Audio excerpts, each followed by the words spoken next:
They told you the prophets were figures in ancient texts, messengers from a distant past. But what if they are not just stories?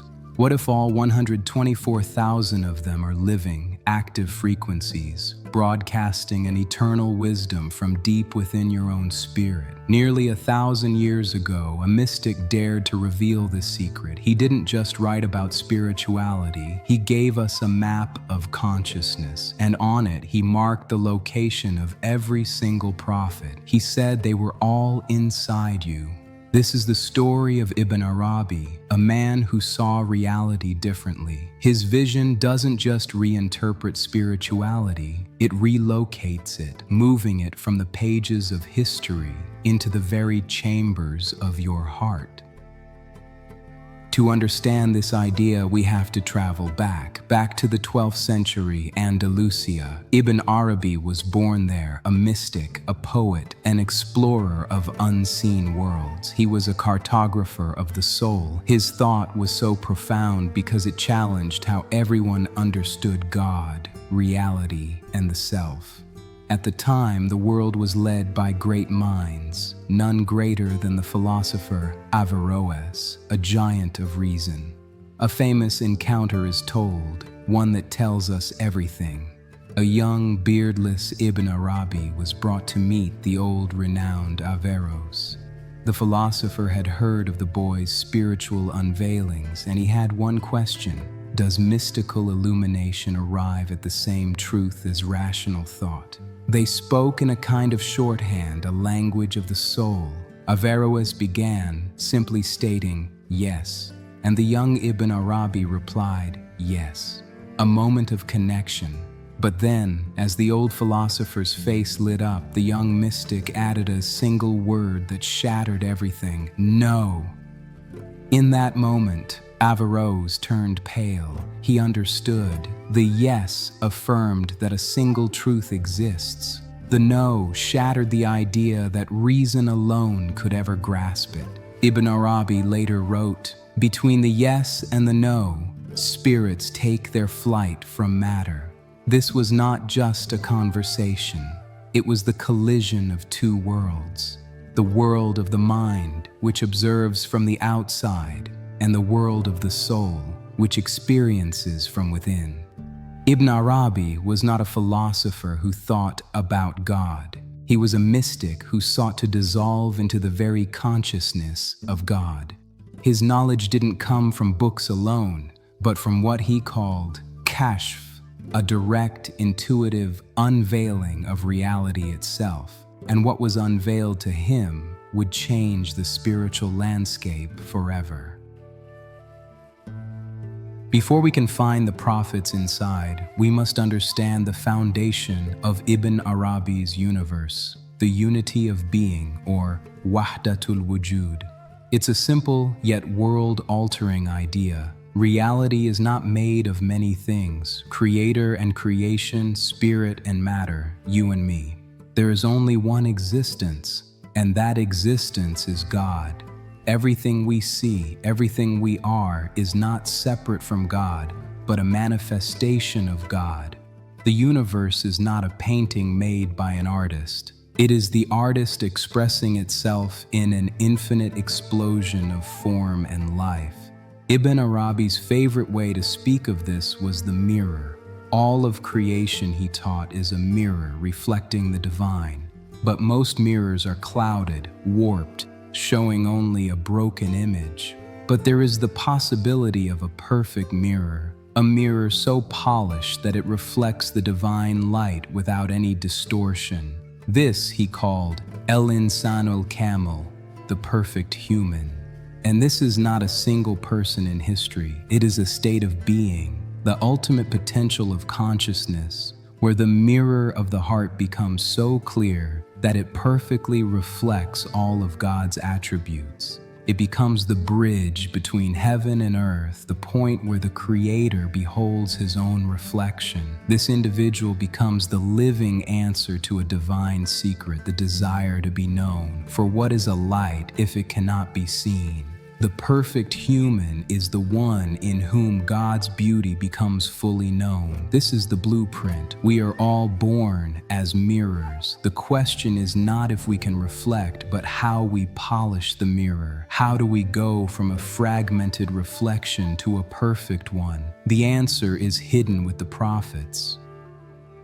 And this brings us to the heart of Ibn Arabi's vision. If all of reality is one, and the goal is to become a perfect mirror, then who were the prophets? Were they just messengers with rules? For Ibn Arabi, that was only the surface. He taught that the 124,000 prophets were not merely figures from the past. They were luminous facets of consciousness, active frequencies of divine awareness that exist inside the human soul. They are not just stories. They are inner blueprints for spiritual states. Think of the human spirit as a divine radio. Each prophet is a unique frequency you can tune into.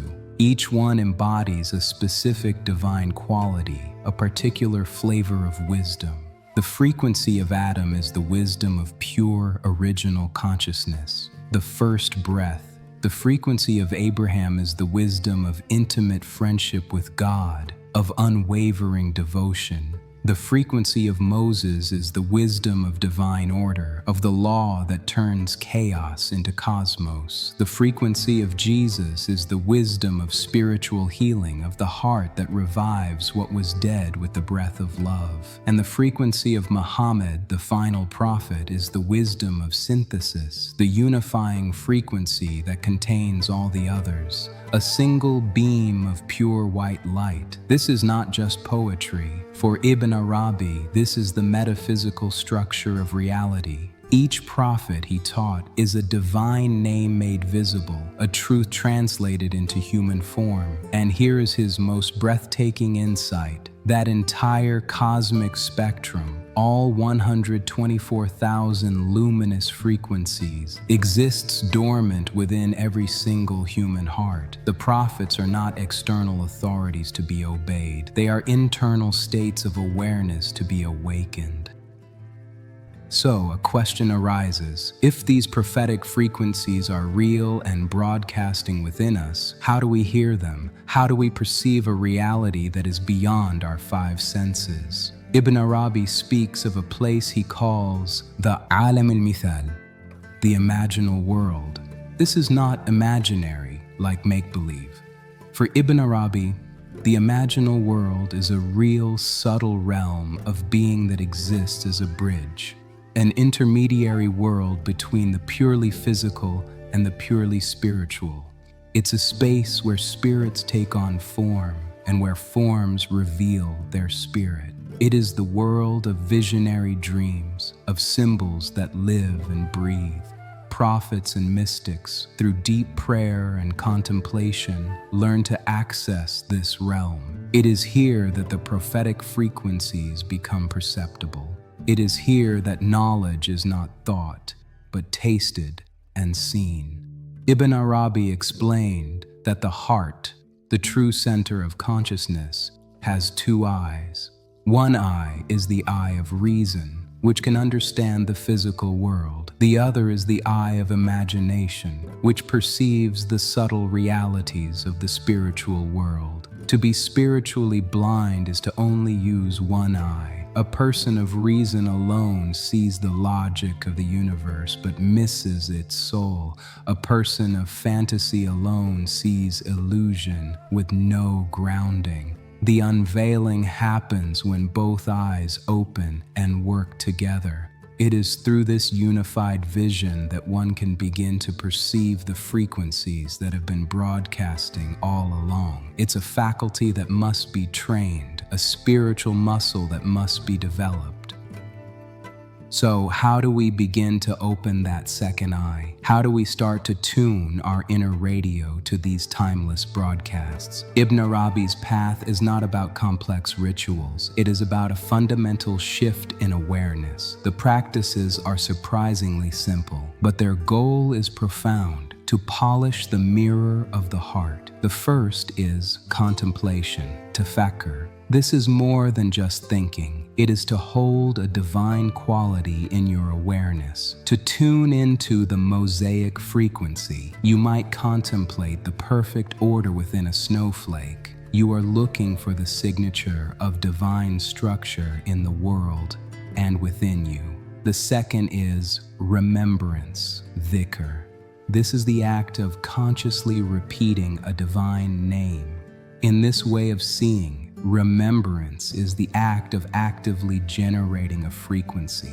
To awaken the Abrahamic frequency of divine friendship, you cultivate a state of loving devotion. Seeing the presence of the beloved in all things, you are creating the resonance you wish to receive. The third is self-reflection, muhasabah. This is the honest, compassionate inventory of your own inner state, looking into your own mirror and seeing where it is clouded by ego, by fear. Every time you choose compassion over judgment, you are polishing the mirror. Every time you choose humility over arrogance, you are clearing a space for the Isaiah frequency of heart-centered love to shine. These are not chores, they are acts of tuning. You are not trying to become someone else. You are removing the static, the noise of the conditioned self so you can hear what has been broadcasting inside you all along. The goal is to become what the Sufis call Ibn al-Waqt, the child of the moment, a state of being so present that your temporal self is transfigured by your eternal self, born anew in every breath. The legacy of Ibn Arabi is not a set of beliefs. It is a living, breathing invitation, an invitation to embark on the greatest journey, the journey inward. His vision demolishes the wall between the sacred and the profane, between the prophet on the mountain and the seeker in their own heart. It reveals that the 124,000 prophets are not a historical lineage, but a luminous map of your own divine potential. The great Sheikh's message echoes through the centuries. Stop looking for God only in the heavens, and stop looking for prophets only in the pages of history. Start listening for their frequencies in the silent chambers of your own soul. For when the mirror of the heart is finally polished clear, there is only light recognizing light. Creation, he taught, is the divine gaze endlessly beholding its own beauty. So, I leave you with this to contemplate. Which prophetic frequency do you feel calling to you right now? Is it the call to order, to love, to wisdom, to synthesis? Share your thoughts below. If this message spoke to something deep inside you, if you felt a light stir within, then let this be the beginning, not the end. Subscribe to Heart's Whisper for more journeys inward. And if you feel moved to support this work, tap the thanks button below. Your presence, your attention, and your support make this path possible. The mirror is being polished again. Let's walk this road together.